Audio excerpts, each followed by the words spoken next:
As we previously discussed, Wargame is complex, but through that complexity comes a very fun game. For this video, let's talk about the movement orders in more detail, because they play a more important role in Wargame than a lot of real-time strategy games. I will also touch on splitting or grouping units. If you've tried the game already, consider this an overview of the pane in the bottom right corner.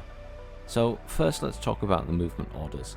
Move fast. This tells your ground vehicles to move by road, making use of their maximum speed. If you don't use this, the unit will just drive across the terrain directly, thus slowing them down significantly. Reverse.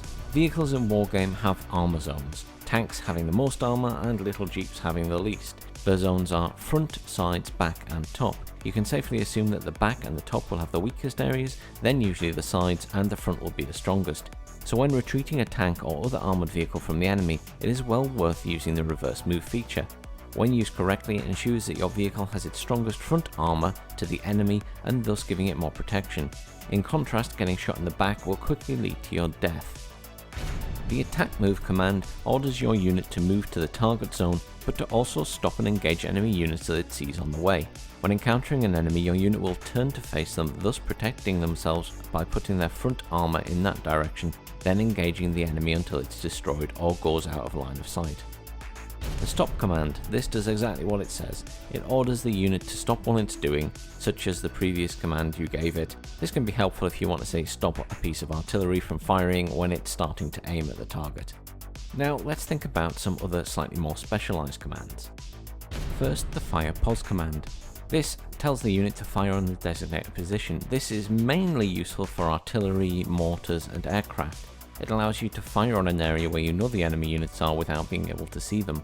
This can be used to good effect with napalm units to take out infantry or heavy artillery for taking out vehicles, for example. Now, smoke is another command that is only available to some units, usually artillery or mortars. This allows them to fire smoke shells. Smoke shells are amazing in this game. They can protect your advancing troops from being seen by the enemy. Do not underestimate how useful or detrimental that can be depending on which side of it you're on. One thing to note about this command is that artillery units have a dispersion rating. The higher the dispersion, the wider the smoke will be spread, or the more tightly packed the smoke will be if it has a low dispersion.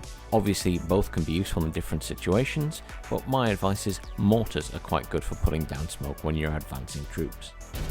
The unload command is one that you will find on vehicles and helicopters that can carry infantry, and this simply tells them to get out of the vehicle. Helicopters will land during this process, so keep that in mind. A quick note, to load troops back in, you simply need to select them and right-click on the vehicle you want them to get into. The EVAC command is exclusive to aircraft. Use it well and you will save your planes from being blown out of the sky.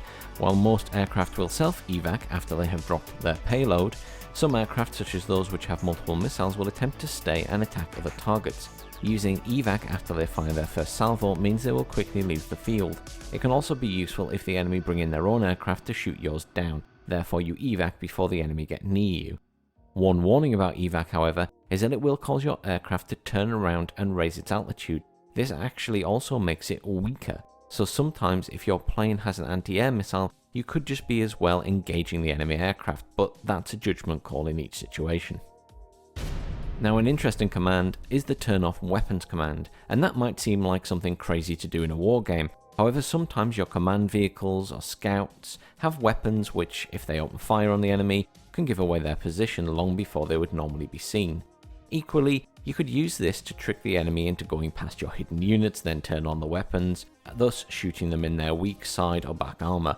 This is also a good strategy to use when the enemy are using SEED anti-radar missiles on their jets. They could fly over your units, and as they turn to leave, you can turn on your anti-air radar units and take out the aircraft. I'll also note here that you don't have to turn off all weapons. You can individually click on the weapons on a unit to turn off some of their weapons. For example, you can turn off the turret on the Tunguska, which is radar, but leave the missiles in play, which just means that it can't be targeted by SEED aircraft. And now finally, let's talk about splitting and grouping units. So first, click Display Formations. This opens a second part of the little panel, and this is where you can select Split to split your units that are grouped together, or then indeed regroup them. And you'll also notice here that there is a Spread command. This will cause your units to spread out in the immediate area. This can be good if there is incoming artillery fire, or if you just want to spread your units out to form more of a defensive line. However, you don't have much control over how much they're going to spread out and where they're going to spread to. Obviously, this is just a quite quick overview of all these commands, and there are lots of nuances that I'm sure you will figure out yourselves in time, but hopefully that was helpful. Please do leave comments down below, as feedback is always appreciated, and if there are any topics in particular you would like covered in a video, let me know, and if I can, I will. As always, please like, share and subscribe, and check out the other videos on the channel. I hope you all have a fantastic week.